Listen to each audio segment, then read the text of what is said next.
Good morning, students. How are you all? Fine. Yes, I am also fine.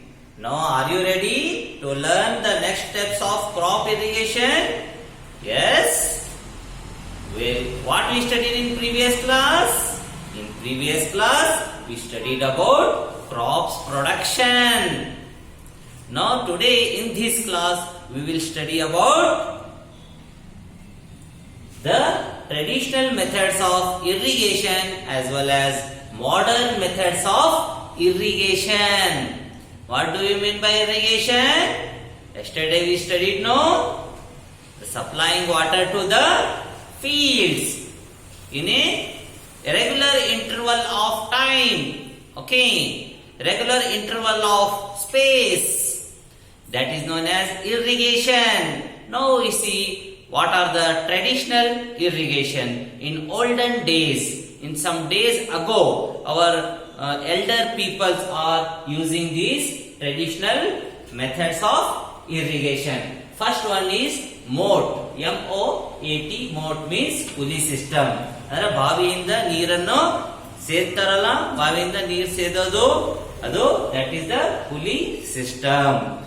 ನೀರನ್ನು ತೆಗೆದು by using human being or by using animal, we have to supply the water to the field. Okay. Second one is chain pump. Chain pump is also one of the traditional system. ಧೇಕ್ಲಿ ಅಂದ್ರೆ ಏನು? ಈಗ ಅಲ್ಲಿ wheel system, ಒಂದು wheel system ಇರುತ್ತದೆ, ಇನ್ನೊಂದು ಕಡೆಗೆ ಎತ್ತನ್ನು ಸುತ್ತಿಸ್ತದ. ಗಾಣದ type, ಗಾಣ ನೋಡಿದಿರಲ್ಲ ನೀವು, ಅದೇ ಟೈಪ್ ಇದು. ಓಲ್ಡನ್ ಡೇಸ್ ಅಲ್ಲಿ ನೀರನ್ನು ಸಪ್ಲೈ ಮಾಡಕ್ಕೆ ಇದನ್ನ ಬಳಸ್ತಾ ಇದ್ರು. Next one is rahat. That is the lever system. Rahat ಅಂದ್ರೆ ಏನು? ಈಗ ಬಾವಿಯಿಂದ ನೀರು ತೆಗೆದು ಅಲ್ಲಿ ತನಕ ಹೋಗಿ ಹಾಕೋದ್ ಬದಲಾಗಿ ಇಲ್ಲಿಂದನೇ ನೀರು ಹೋಗಕ್ಕೆ ದಾರಿ ಮಾಡಿರ್ತಾರೆ.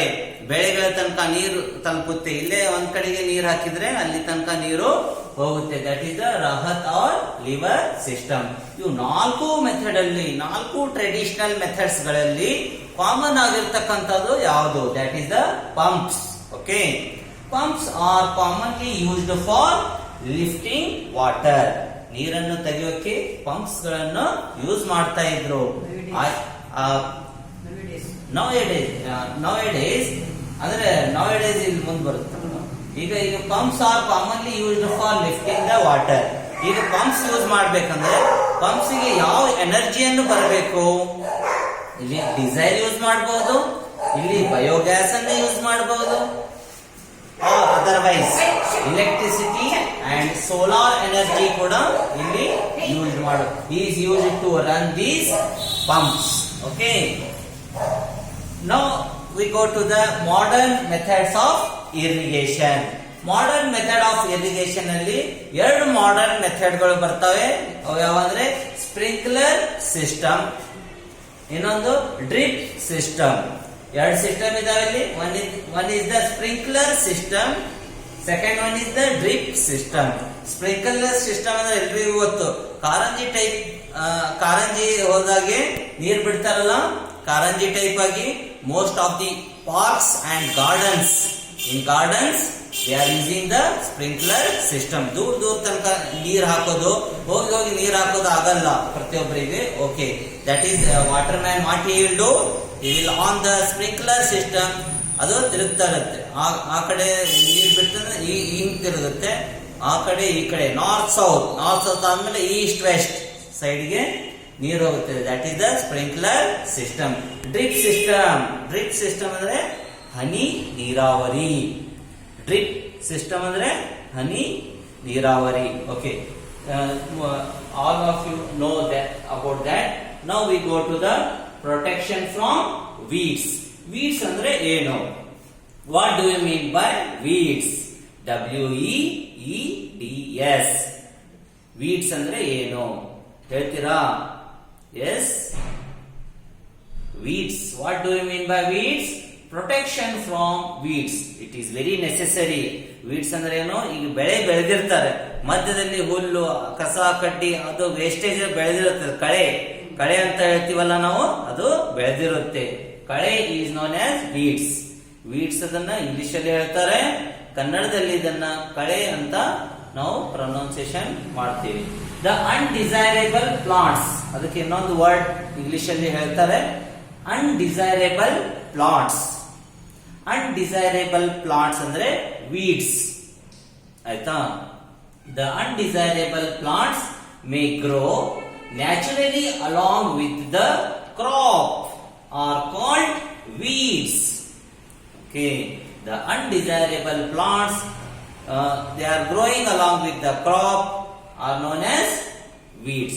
ಅಂದ್ರೆ ಆ ವೀಡ್ಸ್ ಇಂದ ವೀಡ್ಸ್ ಅಲ್ಲಿ ಯಾವುದೇ ಪೌಷ್ಟಿಕಾಂಶ ಇಲ್ಲ, ನಾವು ಅದನ್ನ ತಿನ್ನೋಕೆ ಆಗಲ್ಲ. Okay, the removal of weeds, ಇದನ್ನ ರಿಮೂವ್ ಮಾಡ್ಬೇಕು ಹೌದಾ, ಯಾಕಂದ್ರೆ ನಮ್ಮ ಬೆಳೆಗೆ ಬೇಕಾದಂತ ಪೌಷ್ಟಿಕಾಂಶ ಏನ್ ಸಿಗ್ತಿರುತ್ತಲ್ಲ ಮಣ್ಣಿನಿಂದ, ಅದನ್ನ ಈ ವೀಡ್ಸ್ ಅನ್ನೋದು, ಈ ಕಳೆ ಅಂತ ಏನ್ ಬೆಳೀತಿರ್ತದಲ್ಲ ಅದು ಪೌಷ್ಟಿಕಾಂಶವನ್ನು ಹೀರ್ಕೊಳ್ಳುತ್ತೆ. ನಮ್ಮ ಕ್ರಾಪ್ಸ್ಗೆ, ನಮ್ಮ ಬೆಳೆಗೆ ಪೌಷ್ಟಿಕಾಂಶ ಕಡಿಮೆ ಸಿಗುತ್ತೆ ವೀಡ್ಸ್ ಇರೋದ್ರಿಂದ. ಆ ವೀಡ್ಸ್ ಅನ್ನ ತೆಗೆದು ಹಾಕಬೇಕು. The removal of weeds is called weeding.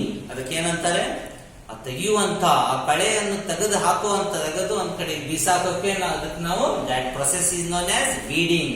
The removal of weeds is called weeding. Weeds are also controlled by using certain chemicals called weedicides. ಅದಕ್ಕೆ ಏನಂತಾರೆ, ಈಗ ವೀಡ್ಸ್ ಅನ್ನ ಪದೇ ಪದೇ ಎಲ್ಲಿ ಕಿತ್ತಾಕ ಹೋಗೋಣ, ಎಲ್ಲಿ ಬೆಳೆದಿದ್ದಾವೋ ಏನೋ ನಮ್ಗೆ ಗೊತ್ತಿಲ್ಲ. Okay, some time in that time we are using some chemicals, ಕೆಲವೊಂದು ಕೆಮಿಕಲ್ಸ್ ಗಳನ್ನ ಯೂಸ್ ಮಾಡಿ. ವೀಡ್ಸ್ ಆರ್ ಕಂಟ್ರೋಲ್ ಬೈ, ಆ ಕೆಮಿಕಲ್ ಅನ್ನು ಮೊದಲೇ ನಾವು ಸಿಂಪರಣೆ ಮಾಡಿದೀವಿ ಮಣ್ಣಿನ ಮೇಲೆ ಅಂದ್ರೆ ಆ ವೀಡ್ಸ್ ಗಳು ಬೆಳೆಯೋದಿಲ್ಲ. Okay, next step is harvesting. Harvesting ಅಂದ್ರೆ ಏನು, ಬೆಳೆ ಬೆಳೆದಿದ್ದಾಯ್ತು, ಎಲ್ಲ ಆಯ್ತು, ಅದ್ ನೋಡ್ಕೊಂಡು ಸುಮ್ನೆ ಇರೋದಾ?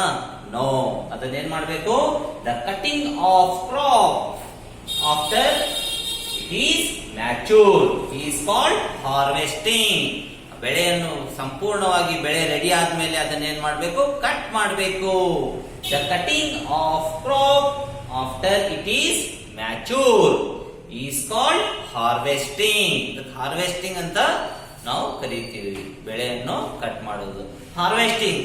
ಈಗ ಬೆಳೆಯನ್ನು ಕಟ್ ಮಾಡ್ತೀವಿ ಹೌದಾ, ಕಟ್ ಮಾಡಿದ್ಮೇಲೆ ಏನ್ ಮಾಡ್ತೀವಿ, that is known as threshing. ಏನಂತಾರೆ ಅದಕ್ಕೆ, ಥ್ರೆಶಿಂಗ್. ಬೆಳೆಯನ್ನು ಕಟ್ ಮಾಡಿದ ನಂತರ ಥ್ರೆಶಿಂಗ್ ಮಾಡಬೇಕು. What do you mean by threshing? In the harvested crop the grain seeds need to be separated from the chaff. This process is called threshing. ಅದಕ್ಕೆ ಏನ್ ಮಾಡ್ತಾರೆ, ಅದಕ್ಕೆ ಸಪರೇಟ್ ಮಾಡಬೇಕು. ಕಟ್ ಅಂತೂ ಮಾಡಿದ್ವಿ, ಆದ್ರೆ ಆ ಪ್ಲಾಂಟ್ ಇಂದ ಆ ಧಾನ್ಯಗಳನ್ನು ಸಪರೇಟ್ ಆಗಿ ಮಾಡಬೇಕು. The process of separating is known as threshing. Threshing ಮಾಡ್ತೀವಿ. Okay, threshing. After threshing winnowing. ತೂರೋದು. ವಿನೋಯಿಂಗ್ ಅಂದ್ರೆ ಏನಂತೇಳಿ, ತೂರೋದು ಅಂತ ಕರಿತೇವಲ್ಲ. Farmers with small holdings of land do the separation of grain and chaff by winnowing. Threshing ಆದ ನಂತರ winnowing ಮಾಡೋದು, ತೂರೋದು ಅಂದ್ರೆ ಅದರಲ್ಲಿ ಕಸ ಕಡ್ಡಿ ಸಪರೇಟ್ ಆಸ್ ವೆಲ್ ಆಸ್ ದವಸ ಧಾನ್ಯಗಳು ಸಪರೇಟ್ ಆಗಿ ಮಾಡಿ ಅದಕ್ಕೆ ಏನಂತೀವಿ ನಾವು, ವಿನೋಯಿಂಗ್ ಅಂತ ಕರಿತೀವಿ. I think this interested topic with the interested definitions you have note down in your notebooks. Now once again I want to remind you the interested homework, that is mention the traditional methods of irrigation. Traditional methods andre old methods. Moat, chain pump, dhekli, rahat means liver system. ಇವೆಲ್ಲ ಇದಾವಲ್ಲ. The first question is mention the traditional methods of irrigation. Second one, explain the protection from weeds. Protection from weeds ಅಂದ್ರೆ ಈ weeds ಗಳನ್ನು ಯಾವ ರೀತಿ protect ಮಾಡಬಹುದು. weeds ಅಂದ್ರೆ ಏನು? weeds ಅಂದ್ರೆ ಕಳೆ. In Kannada we are using the word ಕಳೆ. ಕಳೆಯನ್ನು ತೆಗೆದುಹಾಕೋದು, ವೇಸ್ಟೇಜ್. ಕ್ರಾಪ್ಸ್ ಬೆಳೆಗಳನ್ನು ಬಿಟ್ಟು ಏನು ಬೇರೆ ಬೆಳೀತಾ ಇದೆ ಅದನ್ನ ನಾವು ತಿನ್ನಕ್ಕಾಗಲ್ಲ, ಅದಕ್ಕೆ ವೀಡ್ಸ್ ಅಂತ ಹೇಳ್ತೀವಿ. ದ ಅನ್ಡಿಸೈರೇಬಲ್ ಪ್ಲಾಂಟ್ಸ್ ಅಂತ ಕರಿತೀವಿ ಅವುಗಳನ್ನ. Okay, here explain the protection from weeds. The second question. The third question is what are harvesting and threshing. ಬೆಳೆ ಬೆಳೆದ್ಮೇಲೆ ಅದನ್ನ ನೋಡ್ಕೊಂತ ಸುಮ್ಮನೆ ಕುತ್ಕೊಳ್ಳೋಕ್ಕಾಗಲ್ಲ, ಅದನ್ನ ಕಟ್ ಮಾಡ್ಬೇಕಾಗುತ್ತೆ. The cutting of the crop after it is mature is called harvesting. Harvesting ಆದ ನಂತರ threshing ಮಾಡ್ತೀವಿ. What are harvesting and threshing? These are the questions for you. Write down the homework and send through your parents. I will make correction the homeworks. Okay.